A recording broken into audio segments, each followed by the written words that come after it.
ओम नमो नारायणाय भगवते वासुदेवाय। श्री कृष्णाष्टकम्।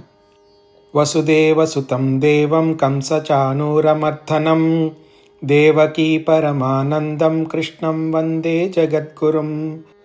अतसी पुष्पसङ्काशं हारनूपुरशोभितं रत्नकङ्कणकेयूरं कृष्णं वन्दे जगद्गुरुम्।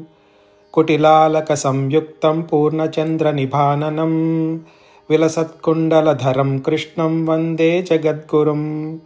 मन्दारगन्धसंयुक्तं चारुहासं चतुर्भुजं बर्हिपिञ्चावचूडाङ्गं कृष्णं वन्दे जगद्गुरुम्। उत्पुल्लपद्मपत्राक्षं नीलजीमूतसन्निभं यादवानां शिरोरत्नं कृष्णं वन्दे जगद्गुरुम्। रुक्मिणीकेलिसंयुक्तं पीताम्बरसुशोभितम् अवाप्ततुलसीगन्धं कृष्णं वन्दे जगद्गुरुम्। गोपिकानां कुचद्वन्द्वकुङ्कुमाङ्कितवक्षसं श्रीनिकेतं महेश्वासं कृष्णं वन्दे जगद्गुरुम्।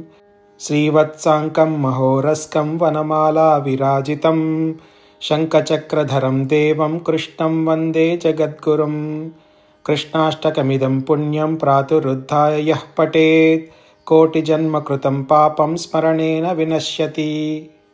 ओम नमो नारायणाय भगवते वासुदेवाय।